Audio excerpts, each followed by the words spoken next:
Paradox and Quintessence. How they interact.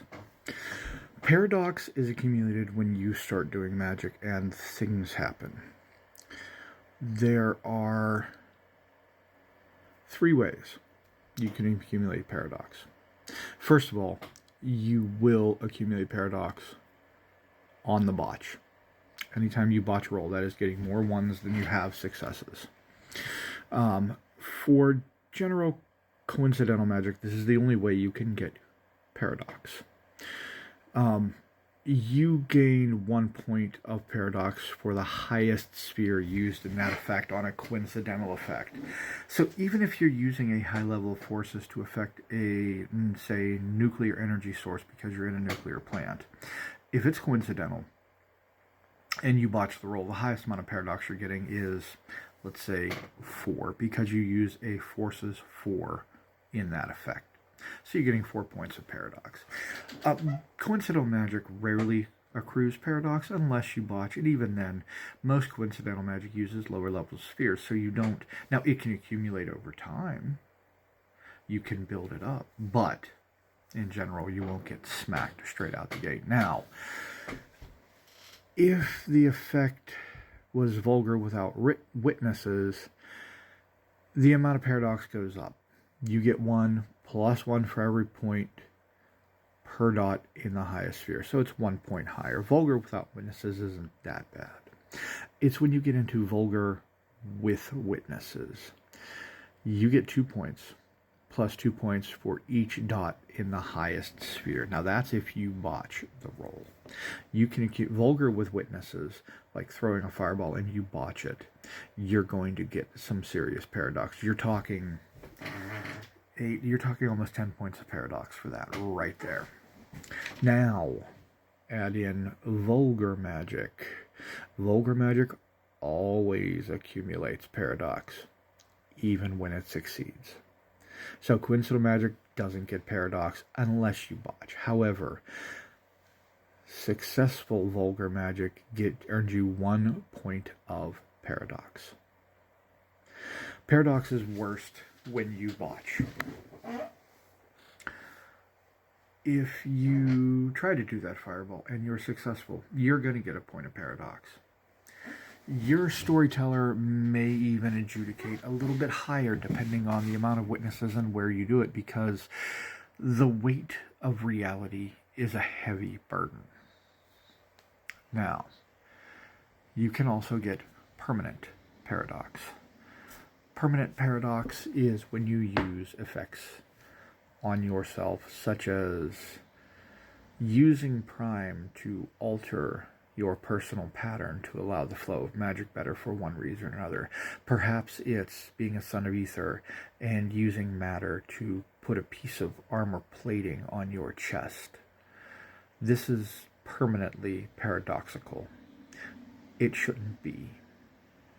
So it will fully lock down those boxes of paradox. Now, what do I mean by that? Give me a moment. So very first, we see the Quintessence Paradox wheel. This occurs on the bottom of the page. You can see it at the bottom of the mage character sheet. It is a wheel. Quintessence, you see the dot, the reference dot on the left side. Quintessence counts from that first box around. Paradox counts from that first box in a counterclockwise manner. So, say you have 2 points of quintessence. You mark those first 2 boxes with X's. Now, quintessence flows very quickly. You'll burn it up to perform magic to make it a little easier. You can spend up to 3 points of quintessence to negate a point off of your difficulty, maximum -3. Paradox runs the opposite way, and as you can see, what that does then is it'll occlude eventual boxes of quintessence if you fill your paradox up. Now, so when does paradox discharge? Well, normally, when you perform any magical effect where you accrue 5 points or more of paradox, usually your storyteller will tell you, let's roll for backlash, because you've annoyed reality. So what you'll do is you'll pick up the number of dice equal to the points you have in paradox, and you'll roll it at difficulty 6. everything that is a success discharges. So what does this mean? Well, if you botch your paradox roll, all the paradox discharges harmlessly. You got lucky by botching. But then things start happening. No successes, nothing discharges, no backlash. At 1 to 5, you take a point of bashing damage, usually per success, and you acquire a pretty trivial paradox flaw. This can be minor things. For instance, if you have botched time, perhaps your paradox flaw is you have a hard time keeping track of time in general. You don't realize when you've spent 6 hours and you haven't eaten. Things like that. When you get to 6 through 10, now you're dealing with more. You're getting a much more stronger, but still minor paradox flaw. You're also taking bashing damage as your material form is battered. Your pattern is battered by the discharge of paradox.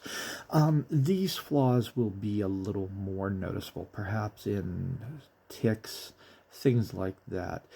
You might even find yourself repeating yourself. Wait a minute, why am I doing that? Do you see what I mean? This can cause problems with certain types of roles, such as social roles and the like. When you get to 11 to 15, now you're talking about problems. You take lethal damage now as the paradox erupts. This can be a problem because you're also going to start to attract paradox spirits. And these things can cause serious, serious problems. Even a mild, what they call quiet. Quiet as reality starts to slip in your perception around you. Things aren't right as they punish you for your hubris. Now, when you get to 16 points and above, you're talking about serious problems. You're talking about getting pulled to paradox realms, serious amounts of damage, and at 21 plus, you're talking aggravated damage as your pattern is ripped apart by that paradox energy. This is why many of the highest masters no longer live on Earth, because their mere existence tears at reality. Portheos Fitzempress, one of the most well-known, was a man well over 500 years old. That alone is a paradoxical effect. So his mere existence on Earth could rip him asunder. This is the problem with paradox and how it backlashes.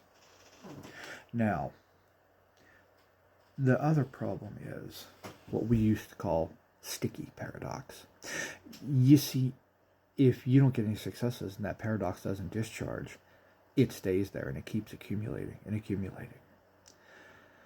And you fill that wheel up from the wrong way, and pretty soon you can't hold as much quintessence as you used to because paradox is clouding it.